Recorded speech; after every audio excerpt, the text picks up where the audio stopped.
Hey guys, this video is going to be a patch 8.17 Talon runes, builds, and patch notes review. The patch notes review isn't going to be like a comprehensive every single change and talking about all that stuff. It's just going to be a couple small ones that I think are going to impact laning and, you know, just some of that kind of stuff. So for runes, I mean, Talon runes are usually pretty stable, not much changes. I went back to Eyeball Collection over Ghost Poro mostly because I keep like forgetting to put the Ghost Poro in the enemy jungle, and then I end up not getting any AD from it. I'm just not too familiar with how to use Ghost Portal because I haven't used it all season, and it's just, I feel like it's just not that useful of a rune when you're behind. It's only really good when you're ahead, like it lets you secure vision in the enemy jungle, but when you're behind, you generally don't really want to be face checking the enemy jungle, you know? It's one of those things. So I'm just not sure if I want extra damage when ahead only. I also want damage when I'm behind, so I think Eyeball Collection might be, I mean, I'd say they're basically even. Maybe Eyeball Collection is a bit worse, but I think it's like, this is thinking evolved, and sometimes it's a good thing, right? I still go Relentless even though I go Mobies and Ghostblade, because I just think the extra move speed's always better than, you know, a crappy ultimate hat, or, I mean, Ravenous Hunter just kind of sucks on Talon, to be honest. Most of your damage is considered AoE, your W and your arc is considered AoE, and then, I mean, most of your burst damage is going to be when you're near high health, so the burst isn't that useful, same as Death Stance. For secondaries, it's been a pretty big change. I still go Absolute Focus, Nimbus Cloak, but Nimbus Cloak, most of the reason why you ran this was actually because Celerity was a pretty good rune. It's not so good anymore. So a lot of Talon players have been running Absolute Focus and Scorch for just extra damage. Like, they literally run it for the extra 30 damage in combos, which I think is not a bad idea. I personally haven't really been running it, maybe into like easier matchups or on my Smurf, but at least for me in Challenger, people don't really die too much to Talon, and when they do, I don't really need extra damage. But I think Scorch is still good into especially easier matchups like a Zed, where you can get lots of W's off, just any melee.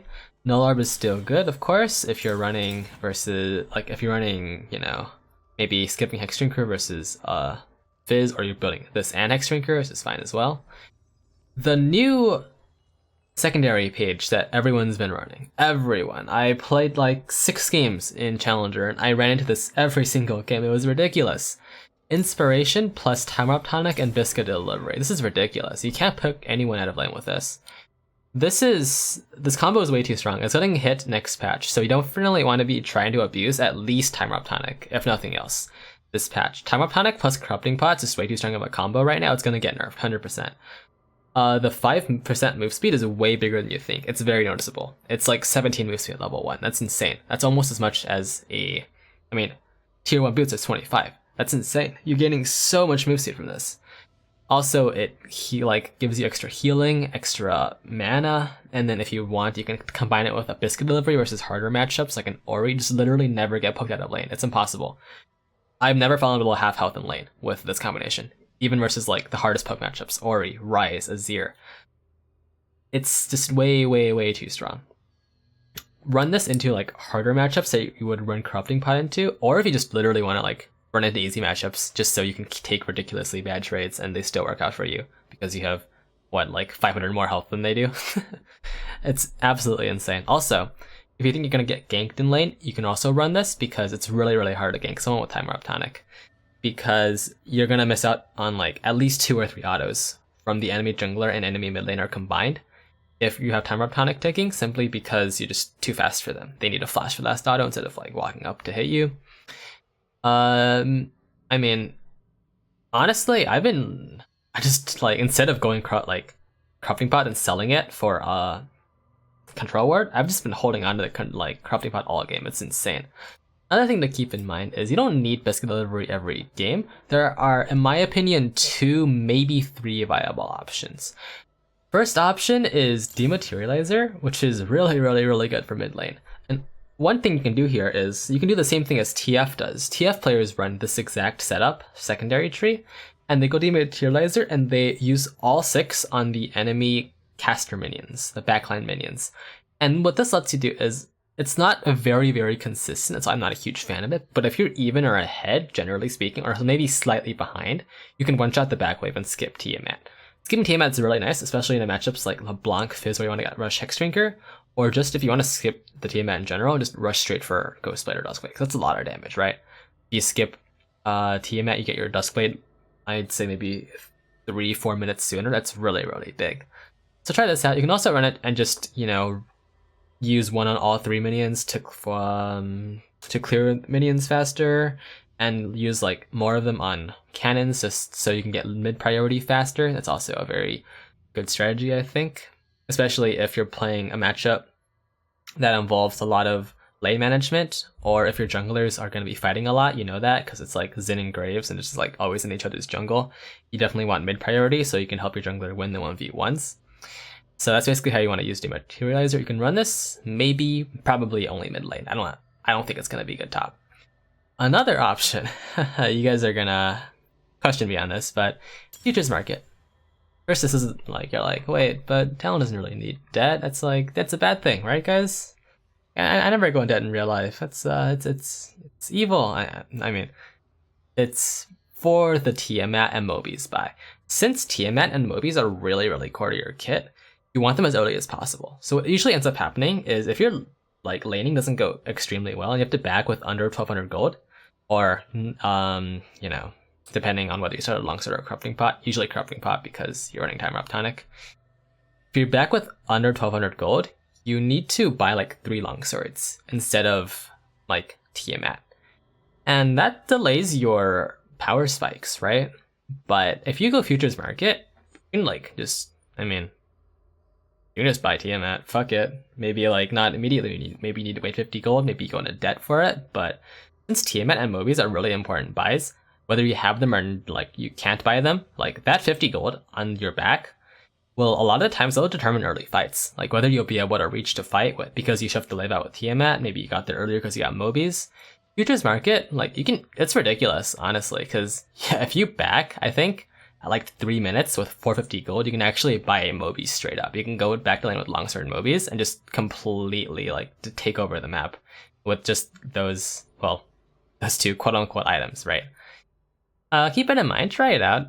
I've tried it like 2 games. It's been feeling okay. I'm not sure if they're worth taking over these. Like Biscuit's really nice. Oh, another tip for Biscuits, by the way, is you want to use these before, preferably before, your timer tonic corrupting pots, because they restore missing health.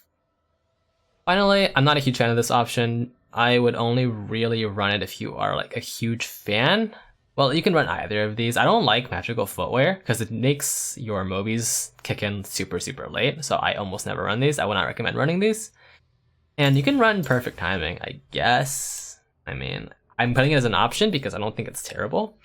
It's a very strong extra option to have for early dives. It's mostly used for dives or to like survive an enemy dive.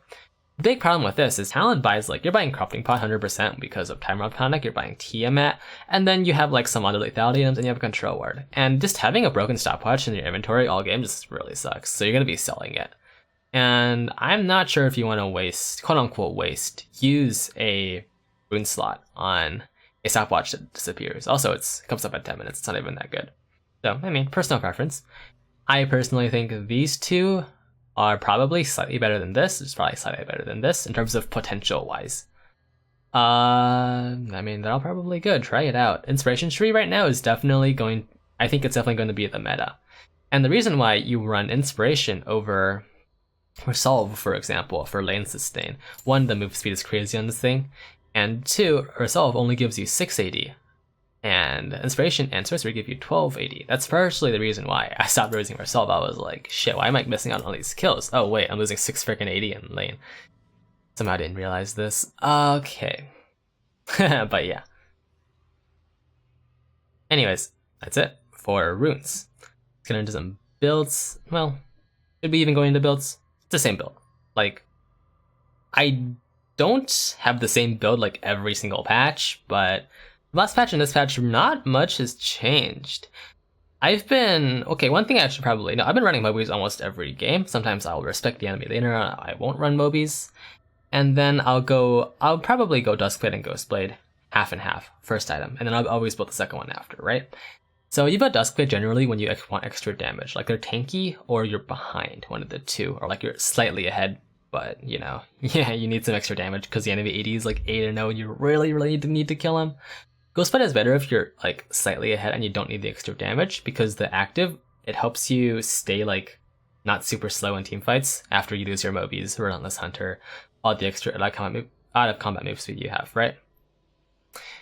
I mean, that's basically it. Oh, also, I've been running like Last Whisper items second in some situations, especially versus a lot of enemy tanks and when you're pretty far ahead, because you don't need the extra lethality and the Last Whisper is pretty good. So it's just switching the second and third item orders. I'm not sure if it's good yet, but I do think it's worth trying out. Okay, so just patch notes. I'm gonna go through these real quick. I know you guys don't really want to sit here and watch me like go through, oh, you know, this thing is good, thing's bad, 30 minutes later. Oh, we reached the end of patch notes. Great, good job, guys. Yeah, it's not very fun to watch, not very fun for me to do, to be honest.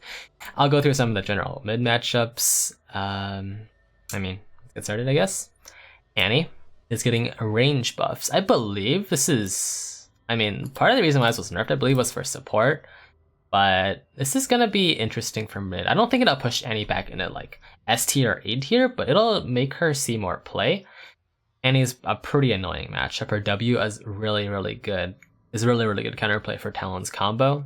I hope she stays out of the meta, but we'll see. I'm not sure this will push her back in. Right now she's totally out of the meta, right? Some, you know, stuff going on top lane. I'm not really gonna go into it. Most top lane matchups are really just like crappy for Talon right now. They've always been. And a lot of it is just like get a small lead early and just go roam. So like, Alright, really, yeah. It's getting some small buffs. This is actually pretty big, because this will increase her ability to Q and one-shot a minion, and this allows her to set up her stun easier, because her combo in lane is going to be E once, Q forward onto a minion, and then hit her stun, right? Gives her a lot of extra range on her stun. Kassadin is getting a 1 second nerf to level 1 R. That's a lot bigger than you think. I am not sure, again, whether this will put him into S tier or playable, but you're going to see more Kassadins after this buff. This is concerning because Kassadin is a counter pick to Talon. He beats Talon in early lane and then outscales Talon, so you have a very narrow window. Levels around 6 to 10. Beat him, maybe a bit earlier than that, you can probably start beating him in trades. But this will make his level 11 power spike stronger. You know, his level 6 is a bit stronger. It's going to be harder to punish him for like making a positional mistake in lane, especially. He can R on you and then his R comes back up before he can get a gank off. We will have to see. Hopefully it doesn't get too strong. Kayn and Yi buffs. Oh god, Yi buffs. That champ's freaking dumb, man. He either 1v5s or he's completely useless. I hate it when people play that champ on my team. It's like doesn't gank all game and you're like, I hope my Yi pops off because every lane's losing because we haven't gotten a single gank all game. Oh boy, I hope this Yi really pops off because we're not doing so hot. That's just how every Yi game works, man. I can respect the skill that goes into Yi, but oh god, don't buff this champ too much, right? Rengar is getting some small buffs. I mean, it's like 20 seconds. You're gonna be seeing more ganks. Need to watch out more. Oh, do keep in mind whenever you play against Rengar, he's always gonna gank you mid lane. Like, cause mid lane's always a gank for Rengar. Cause he can always gank mid, whether he's top side or bot side, and that's the big thing. It's hard to track him. Well, it's not that hard to track him, but it's irrelevant whether you're tracking him or not. If you're, for example, top and you want to 1v1 the enemy jungler, enemy top laner, you just wait for Rengar to show like bot side and you go in, right? But Rengars love to gank Talon, so do keep in mind versus Rengar jungle, if you're mid lane, you need to be very careful about going in. Rengar ults and kills you if you just Q forward. Some minor Varus nerfs. He's been pretty strong right now. In pro play, I mean, you'll see some small bit. Oh no, you'll see some like maybe a bit, less Varus play, but I don't think this matters too much. I think it's funny that Riot would like just destroys Wukong over 2 patches, nerfs his E, nerfs his Q. His Q is like that was such a big hit. Now you need like 3 points in Q to like even play Wukong anymore. So you need to like max E and then like put 1 point in E. And 3 points in Q and then max your E. So this is like a small buff to that. This is like that's kind of dumb, to be honest. And we have Some Tarek changes. This is really big. Like, he's gonna be stronger in lane, and the champ's really annoying to deal with his Talon. So, the same with everything. I hope it doesn't make him good, but if it does, well, you know. On the right side, you won't be seeing... like, Tarek killing is really annoying. Tarek heal, shield, ult, but at least you won't be seeing, like, a Rakan charming you 20 times in, like, team fights or a Lulu pressing EWR. Oh, yeah, he outplayed you. You're dead. Haha. Stormraiser, these changes... Okay, let me be clear here, guys. People keep asking me, is Stormraiser good on Talon? The answer is no, it's not. It's not good on Talon. Please stop building it on Talon. It's not good. Nope, stop. Nope, no. I know you guys. I know attack speed. I'm not attack speed phobic, guys. You guys think I am, which is why, like, I say Stormraiser sucks. Like, it's like no. That's not why I say Stormraiser sucks. Stormraiser sucks because it's only good if you're ahead. Because attack speed's only good when you're ahead, and then it gives no tankiness and no CDR, unlike Tri or Black Cleaver or anything else you're buying. And because of that, you're ahead. The enemy win condition is to kill you in team fights, and you have literally no fucking health at all. So you'd literally just die. And guess what? Literally any other item, like Black Cleaver, Triforce, whatever you can, even Sterak's third item, anything is better than Stormraiser because damage is better than no damage. And if you have Stormraiser, you have no damage because you're freaking dead, okay? That's 0 damage. You're not doing damage. Don't build this item. It sucks. Seriously. It's so bad. Ah, my god. I got this question like literally 20 times last stream. It was ridiculous. This item is not good, guys. Duskblade changes. This is pretty big, actually. Well, I mean, honestly, though, I have no clue. It's big in the sense that Riot's changing its, like, their stance towards Duskblade. For the longest time, Duskblade has been a crutch item for Talon. Like, for any assassin. Like, they make all the assassins weak, they make itemization weak, just because all their damage comes from Duskblade. Every assassin is basically forced to run Duskblade if they want extra damage.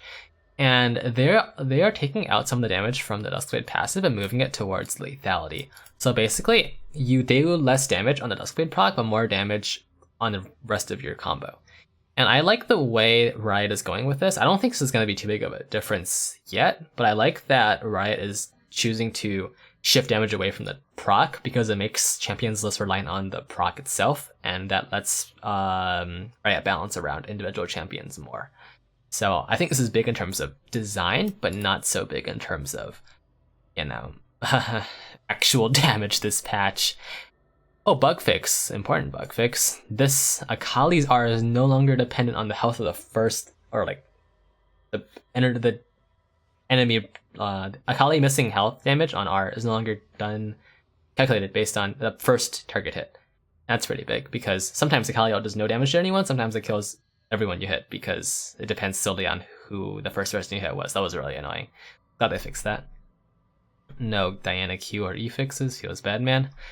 Something interesting. Enduring Star Talon's coming out sometime this patch. I would say probably, if I had to guess, maybe around the time your shop ends, maybe like in like a couple of hours, who knows. It almost certainly is not going to come out the moment the patch hits. And this is very consistent with what Riot does. But do expect to see it sometime this week. I'm really excited. The chromos looks sick. The splash, the skin itself looks really sick. I'm really, really excited for this. Something interesting to note is they had the name, both of these, as like Immortal Journey Talon and Irelia, and right now on EUS I think it's like Enduring Blade Talon, and it's Enduring Sword here. Like, I don't know what Riot's doing with this thing, but it's very interesting. Okay, I mean, that is basically it for patch notes review. Let me know if you guys like this kind of stuff, and I'll keep making it. This is like basically the non-edited kind of stuff that my channel has been doing historically. And what other new content you guys want to see from my channel? I've been working on a lot of cool stuff lately. Talon combo videos, like a whole complete guide. It's going to be really, really long. It's so much work to edit. And, you know, maybe I'll slap some of my clips together for a montage. Who knows? I'm pretty excited. Sorry for the, weird upload times. My schedule has been whack. For EU viewers and OCE, like non-NA viewers, I've been trying. My sleep schedule has been so messed up that I've been streaming pretty early these days, so do check that out. Well, that's it for this video, guys. Hope you guys enjoyed. Hope you guys like this content, and have a good day. Take care, guys. See you next time.